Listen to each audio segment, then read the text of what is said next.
ಬಾಗಲಕೋಟೆ ಜಿಲ್ಲೆಯ ರಬಕವಿ ಬನಹಟ್ಟಿ ತಾಲೂಕಿನ ಬಂಡಿಗನಿಯ ದಾಸೋಹ ರತ್ನ ಚಕ್ರವರ್ತಿ ದಾನೇಶ್ವರರ ಬಸವಗೋಪಾಲ ನೀಲಮಾಣಿಕ್ಯ ಮಠದಲ್ಲಿ ದಿನಾಂಕ 13-10-2025ರಂದು ವಿಶ್ವಶಾಂತಿಗಾಗಿ ಸರ್ವಧರ್ಮ ಮಹಾಸಂಗಮ ಲಕ್ಷಾಂತರ ಭಕ್ತಾದಿಗಳ ಸಮ್ಮುಖದಲ್ಲಿ ಜರುಗಿತು.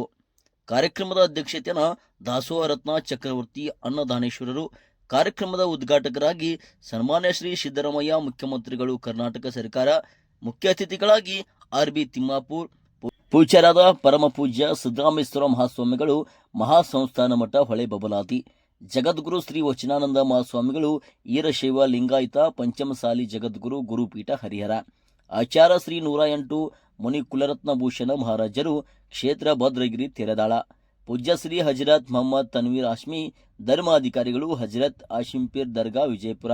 ಅತಿಥಿಗಳಾಗಿ ಸಾಧು ಕೋಕಿಲ, ಚಲನಚಿತ್ರ ಹಾಸ್ಯ ಕಲಾವಿದರು ವಿಜಯಾನಂದ ಕಾಶ್ಯಪ್ನವರ್, ಭೀಮಸೇನಾಥ್ ಚಿಮ್ಮನಕಟ್ಟಿ, ಶ್ರೀಮತಿ ಉಮಾಶ್ರೀ, ಎಸ್.ಜಿ. ನಂಜುಂಡಿಮಠ್, ಆನಂದ ನ್ಯಾಮಗೌಡ, ಸಿದ್ದು ಕೊಣ್ಣೂರ್, ಇನ್ನೂ ಹಲವು ಅತಿಥಿಗಳು ವೇದಿಕೆ ಮೇಲೆ ಆಸೀನರಿದ್ದರು. ಸಿಎಂ ಸಿದ್ದರಾಮಯ್ಯ ಮಾತನಾಡಿ, ನನ್ನ ಜಾತಿ ಮೇಲು ಎಂದು ಹೊಡೆದಾಡುತ್ತಾರೆ. ಯಾವ ಜಾತಿಯೂ ಮೇಲಲ್ಲ, ಯಾವ ಜಾತಿಯೂ ಕೀಳಲ್ಲ. ಒಂದೇ ಜಾತಿ, ಅದು ಮಾನವ ಜಾತಿ. ಎಲ್ಲರ ಮೈಯಲ್ಲಿ ಹರಿಯುವುದು ಒಂದೇ ರಕ್ತ, ಅದು ಬಸವಣ್ಣವರು ಜಗತ್ತಿಗೆ ಸಾರಿದ್ದಾರೆ. ಕುಡಿಯುವ ನೀರಿಗೆ ಜಾತಿ ಇಲ್ಲ, ಸೇವಿಸ ಗಾಳಿಗೂ ಜಾತಿ ಇಲ್ಲ. ನಾವು ನಮ್ಮ ಸುತ್ತ ಜಾತಿ ಎಂಬ ಗೋಡೆ ಕಟ್ಟಿ ಬದುಕುತ್ತಿದ್ದೇವೆ. ಅದನ್ನು ದಾಟಿ ಮಾನವ ಕುಲ ಒಂದೇ ಎಂಬ ಭಾವ ನಮ್ಮಲ್ಲಿ ಎಂದು ಬರುತ್ತೋ ಅಂದು ಬಸವಣ್ಣವರ ಕನಸು ನನಸಾಗುತ್ತೆ. ಮೊದಲು ನಾವು ವಿದ್ಯಾವಂತರಾಗಬೇಕು. ವಿದ್ಯೆ ಯಾರಪ್ಪನ ಸೊತ್ತಲ್ಲ. ಮೇಲ್ಜಾತಿಯವರಿಗೆ ಮಾತ್ರ ವಿದ್ಯೆ ಒಲಿಯುತ್ತೆ ಎಂಬುದು ತಪ್ಪು. ಅಂಬೇಡ್ಕರ್ ಅವರು ಜಗತ್ತೇ ಮೆಚ್ಚುವಂತ ಸಂವಿಧಾನವನ್ನು ಬರೆದರು. ವಾಲ್ಮೀಕಿ ಬೇಡ ರಾಮಾಯಣವನ್ನು ಬರೆದು ಜಗತ್ತಿಗೆ ರಾಮನನ್ನ ಪರಿಚಯಿಸಿದವರು. ಮಹಾಭಾರತ ಬರೆದವರು ವ್ಯಾಸ, ಅವರು ಬೆಸ್ತ. ಹೀಗೆ ವಿದ್ಯೆ ಯಾರ ಸೊತ್ತಲ್ಲ. ಚಕ್ರವರ್ತಿ ಅನ್ನದಾನೇಶ್ವರರು ಅನ್ನದಾನ ಮಾಡುವುದರಿಂದ ದೇಶದಲ್ಲಿ ಅವರ ಹೆಸರು ಪ್ರಚಲಿತದಲ್ಲಿದೆ. ಪ್ರತಿನಿತ್ಯ ದಾಸೋಹ, ಬೇರೆ ಬೇರೆ ರಾಜ್ಯದಲ್ಲಿ ದೇವಸ್ಥಾನದಲ್ಲೂ ಅನ್ನದಾಸೋಹ ಮಾಡಿ ಅನ್ನದಾನೇಶ್ವರ ಎನಿಸಿಕೊಂಡಿದ್ದಾರೆ. ಈಗ ಅವರಿಗೆ 75 ವರ್ಷ. 100ಕ್ಕಿಂತ ಹೆಚ್ಚು ವರ್ಷ ಅವರು ಬದುಕಲು ಎಂದು ನಾನು ಆಶಿಸುತ್ತೇನೆ. ಕಾರ್ಯಕ್ರಮದಲ್ಲಿ ಹೆಸರಾಂತ ಕಲಾವಿದರಿಂದ ಸಂಗೀತ ಕಾರ್ಯಕ್ರಮ ಜರುಗಿತು. ಲಕ್ಷಕ್ಕ ಅಧಿಕ ಭಕ್ತಾದಿಗಳು ಕಾರ್ಯಕ್ರಮದಲ್ಲಿ ಭಾಗವಹಿಸಿದರು. ಬಂದ ಭಕ್ತಾದಿಗಳಿಗೆ ಪ್ರಸಾದ ವ್ಯವಸ್ಥೆ ಮಾಡಲಾಯಿತು. ನಿರಂತರ ಸುದ್ದಿಗಾಗಿ ನೋಡ್ತಾ ಇರಿ ಜನತಾವಾಣಿ ಸುದ್ದಿ ಮಾಧ್ಯಮ. ಸಂಪಾದಕರು ಮಾರುತಿ ಕುಳಲಿ.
ರನ್ನನಾಡಿನ ಅಭಿವೃದ್ಧಿಯ ಹರಿಕಾರ, ಚಿನ್ನದ ಮನುಷ್ಯ, ಬ್ಯಾರೇಜುಗಳ ಸರದಾರ, 4 ಲಕ್ಷ ಕೋಟಿ ಜೀವರಾಶಿಯಲ್ಲಿ ಅತ್ಯಂತ ಶ್ರೇಷ್ಠನಾದವನು ಮನುಷ್ಯ. ಜೋರಾದ ಚಪ್ಪಾಳೆಗಳನ್ನ ನೀಡುವ ಮುಖಾಂತರ ತಾವೆಲ್ಲ ಕೂಡ ಉದ್ಘಾಟನೆಯಲ್ಲಿ ಪಾಲ್ಗೊಳ್ಳಬೇಕು.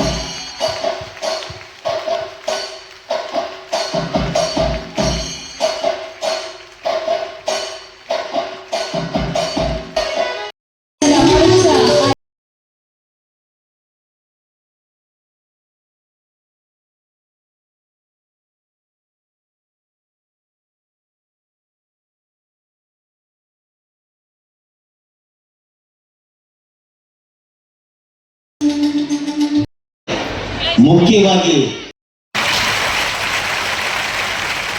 ಅಂಬೇಡ್ಕರ್ ಅವರು ಈ ದೇಶಕ್ಕೆ ಸಂವಿಧಾನ ಕೊಟ್ಟದ್ದು ಅಲ್ವಾ? ಸಂವಿಧಾನದ ಕರ್ತರು ಯಾರು ಅಂತ ಹೇಳ್ತೀರಿ? ಅವ್ರು ಯಾವ ಜಾತಿಯಲ್ಲಿ ಹುಟ್ಟಿದ್ರು? ಅಸ್ಪೃಶ್ಯ ಜಾತಿ, ದಲಿತ ಜಾತಿಯಲ್ಲಿ ಹುಟ್ಟಿದ್ರು. ಅದರಿಂದ ವಿದ್ಯೆ ಯಾರ ತುಂಬನೆ ಸೊತ್ತಲ್ಲ. ನಮ್ಗೆ ಅವಕಾಶ ಸಿಕ್ಲಿಲ್ಲ, ನಾವು ಅವಿದ್ಯಾವಂತರಾದ.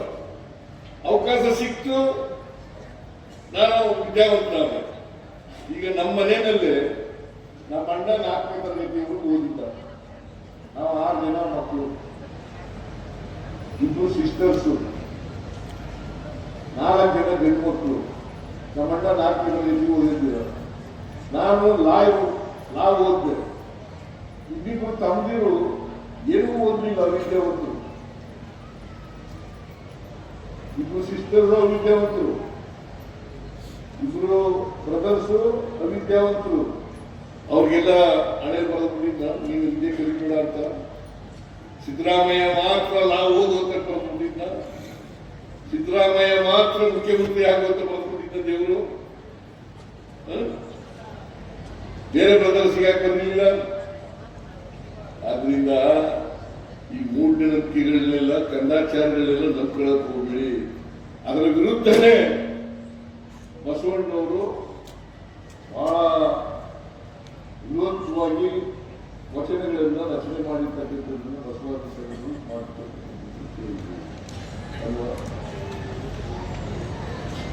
ನಮ್ಮ ಜಾತಿ ವ್ಯವಸ್ಥೆ ಇದೆಯಲ್ಲ, ಚಲನೆ ಇರ್ತಕ್ಕಂಥ ವ್ಯವಸ್ಥೆ. ನಮ್ಮ ಸಾಮಾಜಿಕ ವ್ಯವಸ್ಥೆ ಇದೆಯಲ್ಲ, ಚಲನೆ ಇಲ್ಲ, ಜಡತ್ವ ಇರ್ತಕ್ಕಂಥ ವ್ಯವಸ್ಥೆ, ಚಲನರಹಿತವಾದಂಥ ವ್ಯವಸ್ಥೆ. ಅದಕ್ಕೋಸ್ಕರನೇ